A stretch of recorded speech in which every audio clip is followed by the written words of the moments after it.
BJP नेताओं का आरोप, सरकार एक समुदाय को दे रही संरक्षण जबकि दूसरे पक्ष से हुआ ज्यादा नुकसान। सरकार नहीं चाहती निष्पक्ष जांच। कोटा बारां जिले के छबड़ा कस्बे में सांप्रदायिक तनाव के बाद प्रदेश बीजेपी ने 4 सदस्यीय कमेटी छबड़ा जाकर हालातों का जायजा लेगी और घायलों से मुलाकात करेगी। कमेटी सदस्य टोंक सांसद सुखबीर जौनपुरिया, विधायक संदीप शर्मा, चंद्रकांता मेघवाल व बारां के पूर्व जिलाध्यक्ष आनंद गर्ग ने कोटा पहुंचकर सर्किट हाउस में मीडिया से बात की। सांसद सुखबीर जौनपुरिया ने कहा कि प्रशासन कह रहा है कि दोनों पक्षों का बराबर नुकसान हुआ है, जबकि नहीं हुआ है। घटना में हिंदू समाज के लोगों का ज्यादा नुकसान हुआ है, जबकि दूसरे समाज के लोग केवल कंडम टायर जले हैं।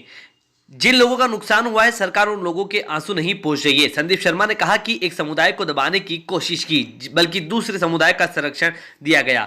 विधायक चंद्रकांता मेघवाल का कहना है कि घायल पीड़ित परिवार के लोगों ने थाने में जाकर शिकायत दी थी, उसके बाद भी केवल 2 आरोपी को ही पकड़ा गया। 3 आरोपियों को खुले में छोड़कर रखना सबसे बड़ी खामी व गलती है।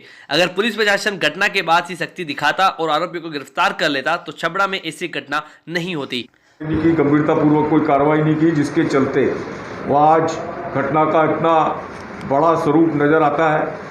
सभी लोगों को पूरे क्षेत्र में इस बात को लेकर भारी रोष है और उसके बाद भी, घटना होने के बाद भी जिस तरीके से पुलिस के संरक्षण में एक वर्ग विशेष ने दूसरे वर्ग विशेष के साथ की दुकानों को जला दिया और उनके खड़े रहकर पुलिस वाले बिना किसी हस्तक्षेप के उन दुकानों को खड़े होकर जलते देखते रहे। इन सारी बातों को लेकर प्रदेश ने आज हमारे एमपी साहब जौनपुरिया जी, सुखबीर सिंह जी को और चंद्रकांता जी को और मुझे बारां जाने के लिए कहा है। इसके तुरंत बाद हम लोग बारां जाएंगे, वहाँ अधिकारियों से बात करेंगे और जो क्षति हुई है उनमें लोगों को मुआवजा मिल सके। जो लोग पीड़ित रहे हैं उनके साथ जिस तरीके से पुलिस ने एक ही वर्ग पर मुकदमे लादे, ये बहुत दुखदायी रहा। जिस तरीके से सरकार का रवैया है, वास्तव में ऐसा लगता है कि वो एक तरफा कार्रवाई करना चाहती है और एक पक्ष को पूरी तरीके से दबाना चाहती है। इस बात को लेकर कड़ा विरोध हम सभी लोगों का है और हमारे प्रदेश संगठन ने इस विषय में हमें सारी जांच करने के लिए कहा है। इसकी हम जाकर जांच करेंगे, मिलेंगे, अधिकारियों से बात करेंगे बारां जाकर और सारे विषय में चर्चा करने के बाद प्रदेश संगठन को इस विषय में हम सूचित करेंगे।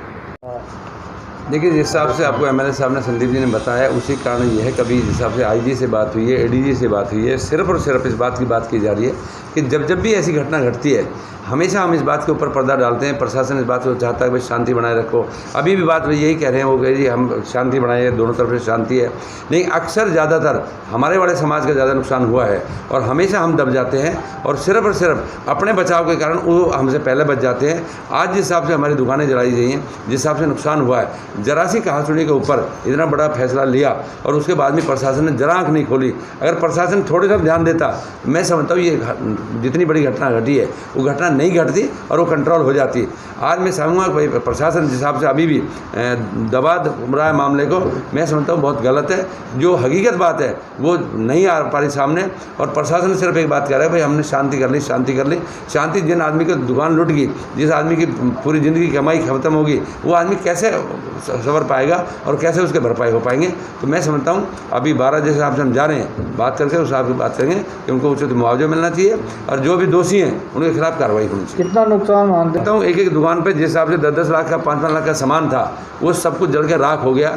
दूसरी समाज के जो है उनके ज़्यादा से ज़्यादा टायर पड़े थे, टायर जले हैं, वो अपने खुद उन्होंने टायर जला लिए कि हमारा भी नुकसान हो गया। और जो हमारे समाज के हिंदू समाज के लोग हैं उनका बहुत बड़ा नुकसान हुआ है, उसकी कोई भी अभी बात नहीं हो पा रही। तो सांप्रदायिक मतलब चाकूबाजी की जो घटना हुई है, वो चाकूबाजी की घटना कहासुनी की बात हुई। उसके बाद में जिस लड़के ने कहासुनी की है उसने सिर्फ इतनी बात की कि मोटरसाइकिल वाले को जरा सा टोक दिया। उसके बाद में 3 लड़के आए और तीनों आगे उसे चाकू गोद दिया। अब उसके बाद भी समय पता था कि प्रशासन जरा भी ध्यान देता तो ये नौबत नहीं आती, लेकिन प्रशासन ने परवाही नहीं की इस बात की और बहुत लाइटली ले लिया, इसलिए इस घटना घट गई। प्रशासन बढ़ाना चाह रहा था इस मामले में? प्रशासन बढ़ाना नहीं चाह रहा, प्रशासन ये सोच रहा था कि इनसे हम कुछ ना कहें और उसको ना कहने की वजह से ये इतना हालात बने हैं।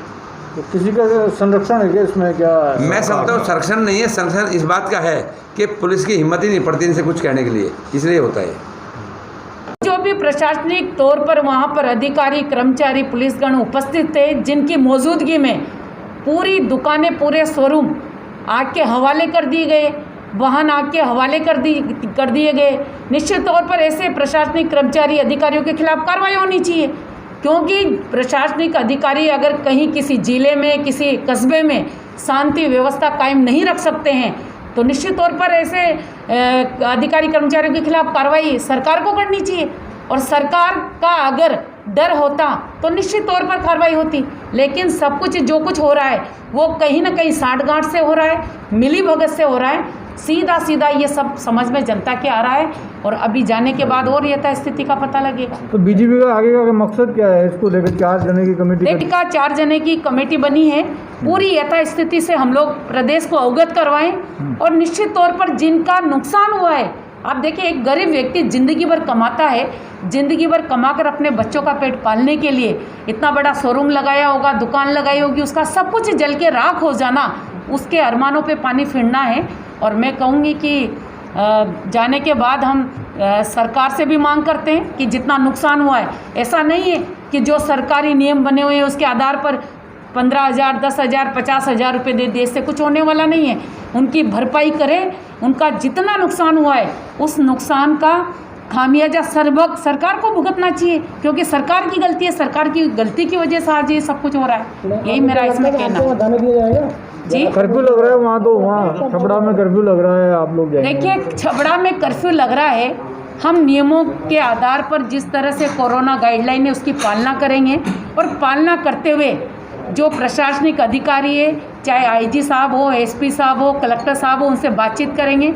हमारे वहाँ के स्थानीय विधायक है, पार्टी के पदाधिकारी हैं और ये किसी पार्टी विशेष का कार्यक्रम नहीं है। मैं आपको बताना चाहती हूँ, ये गरीब के मुंह से जो निवाला छीना है, ये उसका कहूँगी कि उस बारे में आज हम लोग विचार कर रहे हैं। ये कोई पार्टी पॉलिटिक्स नहीं है। अगर आज हम वहाँ जाएंगे तो मैं तो कहूँगी कि कांग्रेस को भी खुलेआम, कांग्रेस के कार्यकर्ताओं को हमारे साथ आ जाना चाहिए कि आज ये उनके साथ हुआ है, कल हमारे साथ भी हो सकता है।